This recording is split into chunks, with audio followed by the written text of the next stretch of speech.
At 22 minutes past 9, the text number 51551, email ryan@rte.ie.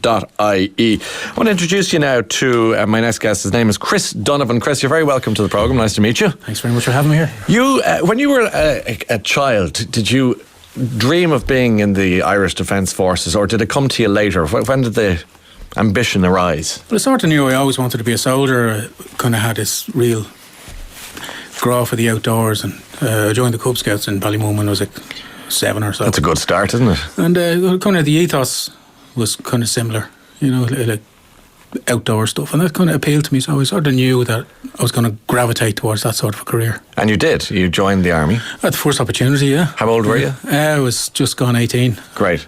And what was your initial take on the place and the uniforms and the routine and so on? I was kind of familiar with it because I had kind of cheated a little bit and joined the FCA as an underage soldier, you know, and I had an inkling that I would enjoy it. I hadn't taken that progression to the Permanent Defence Forces, and I did. I found that it suited my personality, and I like to be fit, so it worked out in that regard. It worked for me. All right, and tell me, you were there for how long before they sent you across to the Lebanon? I joined in August 83, and in October 84 I was deployed to Lebanon. Right, and do you remember well that first day landing? We landed in Tel Aviv, which in Israel, and it's a very modern, advanced society, and you progress through Israel on trucks, and then you cross the border at Rosh Hashanah into Lebanon, and it's going back to the land that time forgot. Is it really? You didn't see a wall that didn't have a bullet hole in it or a tank round in it. You didn't see anything that wasn't destroyed until you came to the UN camp, which was a place called Nakura, where you kind of changed and got fed, and they onward transport to the battalion area up in the hills. And you go from Nakura to the hills, it's like going from Foxrock to Ballymun. And it was an eye-opener, you know, your very first day in the place, and it's destruction. In what sense? Everything around you is destroyed, everything's got holes in it. The roads are potholed, and the more you spend on time spent on the roads, the more you realise that the potholes are not there because of road wear. Yeah. They're there because of ordnance. Were you nervous? No, it was an adventure. I was excited. So you were confident with what you were going into. You'd had your training, so you were ready for it. Oh, absolutely. I thought it was, yeah. You say you thought you were. What confronted you? There was one particular incident, I think, that changed your life in many regards. Yeah, we were seconded from. I was a member of the weapons platoon, which provides heavy weapons support to the infantry platoons within the company, and we were deployed to a place called Scriven, but another platoon were having a hard time in a village called Yatar, so we were seconded from our place to theirs. And the Israelis at the time would surround the village if they thought that there were suspects and militia in it, and extract all the males over 14. And what would they do with them? Just take them all out for questioning? Or? Well, they'd take them, remove them from the village, interrogate them, and let them go over a period of days. But they used these proxy militia called Lewi's, Locals Armed and Uniformed by Israel, or DFF, de facto forces, essentially to do their dirty work. And they had this particular man whose name was Ali Khalil, and he was known as a kind of a gruesome kind of a character, you know. And one of our armour personnel carriers had managed to break the cordon, and we were detached as ground element, and we were a little way behind the APC, maybe 70, 80 metres. And there was this family we used to give bread to. We got this bread, and it was rock hard, you couldn't eat the stuff, so we used to give to them. And the father had been killed, or he was absent for some reason, but I think he had been killed. So a mother and two daughters, a little slow in the head, if you know what I mean, but they were nice. So we used to give them this, and they subsisted on it. They'd grow their vegetables, whatever, in the garden, but they'd get the bread and they'd dip it in, they'd leave it setting in milk and then dip it in honey and eat it, you know, milk and honey. And would you have got to know this family over the course of time? Well, I'd only been there a couple of days. Yeah, so at this time. So, but I knew we didn't eat this bread, so we gave it to them. And sure. It's part of the humanitarian thing, and Irish people generally care for the underdogs. Yeah. But these people had nothing. But this man, anyway, there was a young one there. She was 15. Her name was Mona Karani, and she was picking aubergines.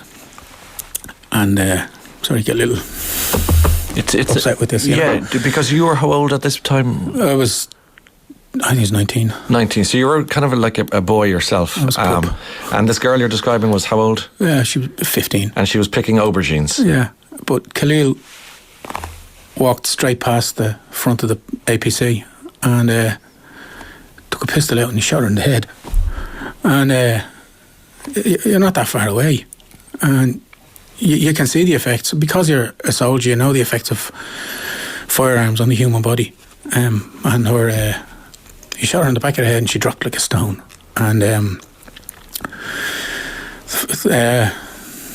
I'm giving you time to breathe and tell the story in your own time, if that's okay. I don't want you to be uncomfortable, but you're describing the most brutal, callous execution of an innocent person. He did it because he could do it, because he knew he had the protection. Rules and regulations are involved in the use of firearms. You can't fire until you're fired upon, or to save someone else's life. If you think, but you witnessed this execution. You were not too far away. What did you do? Did you go to her? I went to shoot Khalil, but he dropped the pistol. And you can't shoot an unarmed man. He knew what he was doing. He played the rules. Turned around and he ran off. He ran through the house, the family's house, down the wadi, and was collected and brought off by the Israelis. And that's the end of that's the last you saw of him, I take it. No, we've seen him several times after that. But the good news is he got he was taken away by persons unknown and executed a couple of years later. Back to the scene of the crime, in every sense. What did you do in the immediate aftermath? I mean, you took your gun out to try and shoot this guy. He dropped his. He ran. Where did you go after this? We ran to the back of the APC, and the crew from the APC had already got out of the car and they were tending to the gate, but there was nothing they could do. I mean, the front of her head was essentially not there, and they loaded her into the APC. We provided security because the Israelis, having heard the commotion, were rushing towards the area.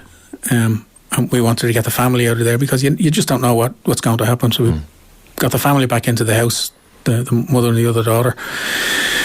The APC withdrew because we had no armoured support. We had to withdraw with it. So we walked out with the APC. We walked, trot, ran. And the APC breached the cordon and took the young one back down to one of our checkpoints. I don't know what happened thereafter. We had to withdraw back to the platoon position. Let me bring you home to Ireland after that tour of duty, if you wouldn't mind. And let me just get a sense of, let's say you're trying to have a beer in a pub with, family members or friends or whatever. What's happening to you in your head? So you essentially have to understand that when you're deployed in a place like Lebanon, you're on edge all the time. You're at a heightened state of awareness because you just don't know when the next attack or when the next event is going to unfold, and you have to just completely be prepared. And you come from Lebanon at 10 o'clock in the morning, and on the following afternoon at 4 o'clock in the afternoon, you're free to do what you like. You have a month off, but you don't de-escalate. You are in that same state of mind. So when I would come home, and one of the things I used to do was go for a beer with my dad the next day. Okay. And the day after you land home. Yeah, that sort of thing. And okay. you go down to the Towers pub in Ballymun, famous old watering hole. Yeah. Famous for lots of reasons. It was our local, but we'd go in there and I'd sit in the corner because I didn't have to deal with anyone approaching or anything approaching from behind or the two sides. I could concentrate on everything that was in front, and I would be very nervous. Very, it was very hard to settle. And you were obviously very damaged. Not damaged, probably a cruel word, an unfair word, but you were troubled by what you had seen. Were you getting flashbacks? Was it? I suffered quite badly with it, but you're 19, you're 20, and you think, it'll pass, and you develop coping mechanisms to deal with it yourself. Like what? What does that mean? Well, you don't really talk about it to other people because you get told, grow up here, man up, sort of thing, Well, it happens, it's part of your job. Yeah, what did you expect? You joined the army sort of thing? That sort of thing. But that's all well and good, but it doesn't diminish what's happening to you. Of course it doesn't. So you have to develop coping mechanisms. I turned to alcohol, and I didn't think about it at the time, but I just thought everyone else is doing it. Well, all my peers would do the same sort of thing. You'd go for a few beers on a Wednesday when you got paid, and all of a sudden it would be Friday. You just keep going. Sort of, yeah. To block out everything. Everything. Yeah. And by everything, are you talking about one incident or the life of a soldier? No. In the early days in Lebanon, it was constant. What was? You would have incoming fire. You have to understand that 90% of conflict is spent waiting for the 10%. Yeah. And you're always on edge. And when it happens, your consciousness, it sounds silly, your consciousness elevates to a state of readiness that you would never associate with yourself. In the real world, yeah, if you want to call it that. No, I do understand what you're saying. It makes great sense. You're living on your nerves. Yeah. And it just becomes constant. You don't... When you come back, like a month after you come back, you've had a month of supposedly living like a civilian, but you're not. You're living like a soldier in a civilian world because you've got this stuff that just doesn't go away. This movie, Saving Private Ryan, came out. Yeah. And I'd arranged to meet a friend of mine. He said, you should go and see this. It's really good, And I don't really do these things, but he's a good boy, So I said, I'll tap along. When I went up to the cinema in Santry. Yeah. And he never turned up. But I said, I'll go in anyway. So I went in, and at the opening scenes at Curracloe, it's just stunning. It wasn't the visual part of it. That was okay. It was realistic enough, but it was the sound of bullets hitting steel. Yeah. And I was transported from there back to an incident where that was the sound. That was the overriding sound of the incident. And I was there again, and I crawled out of that cinema. And the girl at the door just laughed and said, "What are you?" And I went, I couldn't even speak. What was happening in your head and to your body watching that film? I was shaking. I started to shake. It's like a panic attack. Almost. Yeah, I burst into tears and I couldn't stand. I had to crawl. I crawled out of the cinema on my hands and knees. Did you? Yeah, that's it. And I went across to the Swiss Cottage and I took some permanent lodging in a beer glass. And that was just one of several ways of reacting to these kind of things, You decided that at some point, Chris, that it's time to end your life. Yeah. Not once but twice. Mm-hmm. What brought you to that brink? I don't know. There's no single reason, or there's possibly a combination of reasons, but I can't identify any particular thing. It just felt like I'd had enough. Just accumulation of it all. Pretty much, yeah. The first time involved a gun? 2 of them. What? A rifle and a pistol. And where were you? I was in Lebanon. I was in a post in the hills, and it was a winter tour. And I was in my billet. It's a prefab, if you like. And I remember the wind is a constant factor there. And it's so cold in the winter. And the icicles on the window they were horizontal. And I was sitting down in the billet, and I had a pistol in my lap, and the pistol was cocked. It was ready for use. And I was looking up, and there's a white Formica ceiling, if you like, and I couldn't see it. Just a big blue sky and a big yellow sun. And I said, if you're up there, he says, help me. I'm going down quicker than the Belgrano. I said, this is just not going to be my day. And I cocked the rifle. And in the prefabs, we had managed to source wood. We had to give ourselves a little bit of privacy in cubicles. And I remember cocking the rifle, and then the wall exploded, and a colleague came through and just shout, "What are you doing, you gobshite?" And he started to hit me. And the rifle left my hands. I don't remember directing myself to throw the rifle, left my hands and bounced into the corner, and the pistol was already there, and I don't remember how that got there, but I remember this man shouting at me, calling me all sorts of idiots, and punching me. And I said to myself, I remember clearly saying to myself, this is going to hurt, I think I'll just go to sleep. And I just went to sleep. I woke up the next day, and I just said, thanks. And we never spoke about it again, and he knows who he is, and thanks, pal. Yeah, saved your life. You know, what's kind of telling about that story, Chris, in many ways, is that you never spoke about it again. There doesn't seem to be, in the telling your story in the Defence Forces in the 80s, much talk of, you know, what mental health, care, minding, that sort of thing. That just wasn't the done thing, is that right? Or am I putting words in your mouth? No, it didn't exist. Yeah. So did you talk to anyone? I mean, did you talk to your father with the beer, or did he say, No. you know, no? No. Did you want to? No, Why? I genuinely didn't, because Why? I didn't want to be. See, you have to understand, the Defence Forces, the military is a thing that operates on a system of honour and bravery and care for your colleagues. You're always looking out for your colleagues, and they're always looking out for you. Mm-hmm.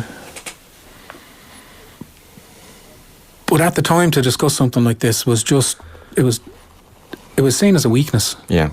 And in an organisation where toughness is a Badge of honor. requirement, Yeah. you didn't want to be seen as weak. And there was the other thing about career progression. If you identified to other people, if you turned around to other people and said, listen, I'm really having a hard time here, and it went up the chain, you never went any further.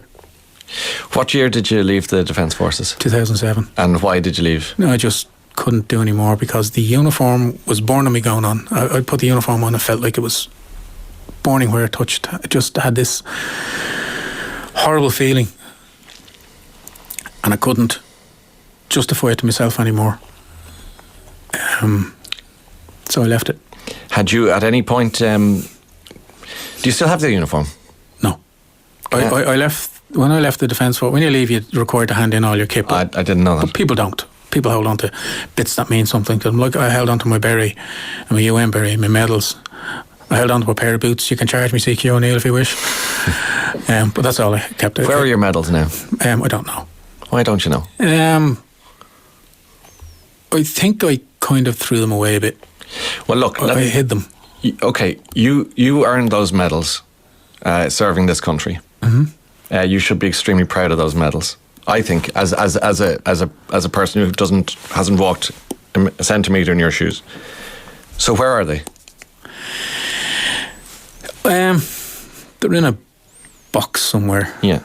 You didn't throw them away, but you put them out of your mind. Yes. Right. Yes. So they're in a box somewhere. Would you consider trying to find those medals again sometime, maybe, and dusting them down and maybe taking a little pride in them, and in yourself as a human being who served his country? I'm extremely proud of myself. I'm extremely proud of what I've done and endured. And the mission, I went back to Lebanon 8 times because I didn't have a sense of mission completion. In the army, you train for mission completion. And what did mission completion mean to you? That I had done everything I could do to achieve what I set out to do. And why did it take 8 visits? Because I didn't have that feeling. Every time I went back, I wanted to see more improvements for the people there than there were. I didn't think I had done enough personally, so I went back to do more. I went back to do everything I could do to make their lives better, because that's what you do. And peacekeeping is not a soldier's job, but only soldiers can do it. I want to go back, if I can, just for a moment, Chris, to the uniform. You handed that back, obviously. Was it with relief or was it with sadness? It was grief.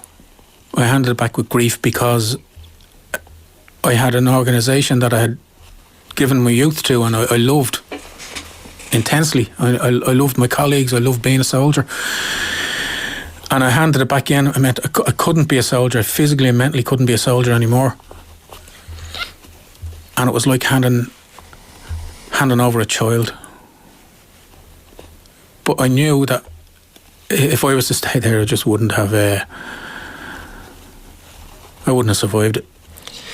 Post-traumatic stress disorder. It's an expression I seem to recall coming out first after the Falklands, funny enough. when it became a known thing and acknowledged thing. And then you could then bring it back to any war, Vietnam in particular, and then back to World War II and into one, and so on.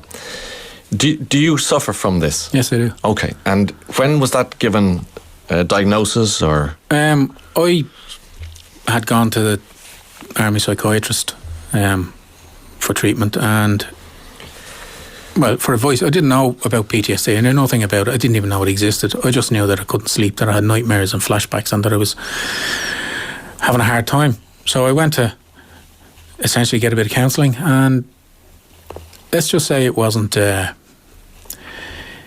stroke he, stroke the Defence Forces were deficient completely in that regard. And where are you now, do you think, in regard psychologically to the world and yourself? See, I've had to accept that this is a part of me. Okay. This will never go away. It will never... You're showing me the piece of tissue that you have pretty much mangled for the last half an hour in the course of this conversation, which probably explains... Well, I've run out of fingernails. You've run out of nails. Sorry. That's all right. What are you thinking? Fight or flight. Stick around and tell me what's on your mind. Do you know, this thing is part of me now. It just doesn't go away. I've had to learn coping mechanisms. I've had to teach myself to walk away from things where I can be stressed. Yes. You know, and I'm a little stressed now. But that's okay. I understand that. I'm not going to walk away because you're a nice guy. You know? You're telling us. Here's what I'll say to you. I watched the Defence Forces families and friends marching in Ayr Square last 2 weeks ago on the news, and because the Defence Forces aren't allowed to do that, as you know, looking for better pay and conditions and so on. And I didn't really understand. I don't really understand what it's like to be in the Defence Force. I've never been to the Lebanon, and I've never really got into your world. But the more I hear you speak, the more I think we're getting a little flavour of what it's like and what the conditions are. We always hear the UN peacekeepers, and aren't they great? And they are. But there's more to it. There's more to it. Every story has many facets. Media is one facet. Combat is another facet. Dealing with it is another facet. The humanitarian aspect is another facet. Irish soldiers go to Lebanon, and to this day we support an orphanage in Tibneen. And I remember being in that orphanage when Noel Dempsey was Minister for Defence, and he came to visit, and a man small in stature but a really good man. And we were showing kids how to play on playground apparatus, playground things, and he was there doing it with us. And the orphanage, we would fund the orphanage, we'd pay a little out of our wage over there. The soldiers? Yeah. And Christmas we'd do a big party for the kids, and do you know, that was one thing we could do that would normalise a thing for us. You're bringing these kids some facet of normal, some degree of normality. Sure. And when we were there for a thing called Operation Accountability, where the Israelis effectively depopulated the south of the country through force, through bomb attacks and airstrikes and artillery. And we had troops based in the orphanage with a big UN painted on the top in an effort to stop the Israelis shelling the orphanage. Tell me about you now, Chris. What are you doing with yourself in life? Did you ever meet somebody else? I met the wonderful Suzanne, who I hadn't seen in many, many years, and we're very happy and that's good. I'm glad to hear living that. life nicely. Are you? Yeah. What are you reading there? You brought a book in with you. Is that just what you're reading, waiting to come on today? It's just a thing. It's a war book of all things. Do you know what it is? It requires a lot of concentration to get in because it's very, very technical. Kampfgruppe Piper, The Race for the Muse by David Cook and Wayne Evans. This is Hitler's last great offensive. It is, yeah. Of all the things to be reading, given, you know what I mean, given that you crawled out of Saving Private Ryan, panicked. Ironic, isn't it? Isn't it? Yeah, well, you know what? It just kind of piqued my interest. It was a present. Yeah. And it's not normally the type of book I'd go for. I kind of like trash fiction, like this Pulp Fiction kind of stuff. But I picked it up and I went, you know what, I'll just have a little look. And it's so detailed and it goes into so much it analyses the thing to death. Let me take some. You probably know Tom Clonan. He's a military expert, and he's been on to say, please tell Kieran that he, or at least I should say Chris, that he is incredibly brave to speak for us all, and many who cannot speak. We all went to Lebanon. None of us came home the same, and we left part of ourselves behind. He says, thanks to you, we get a glimpse of our true selves. So respect a true brother in arms. Thanks, Tom. Another from David says, the untold story of the Defence Forces veterans, extraordinary interview. Please let everyone know, because people want to see this, letting the man tell the story. If you have a veteran in your family or your friends, give them a hug. I think that's incredible.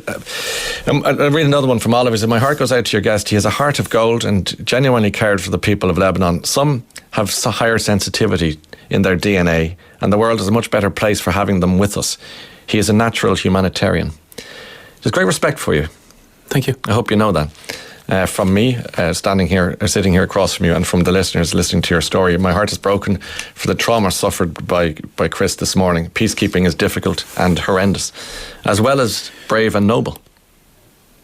It has a glorious side that you've been talking about as well. But you're with, did you say Suzanne? Mm-hmm. And what are you doing with yourself on a day to day? Are you working? Or have you got anything? No, let's just say I'm retired. Okay. Are you off the sauce? Pretty much, yeah. Pretty much. Occasionally I'll have a bottle of Guinness, but you're minding yourself. It's very rare. Okay. And just another one from Hugh, who says, I'm listening and crying actually at the wonderful honesty and openness of that Irish soldier. I was that soldier in the Leb, and I understand more. As a psychologist, we need to do more, and our country needs to appreciate more, and I wish him well. I definitely come away from our conversation appreciating the Defence Forces more, and trying to get an insight into the men and women in the uniform. It is amazing. Just another one says, your guest deserves such sympathy and appreciation for his career and his choice, and for taking that path in life. He had the courage that so many of us would never have had in life.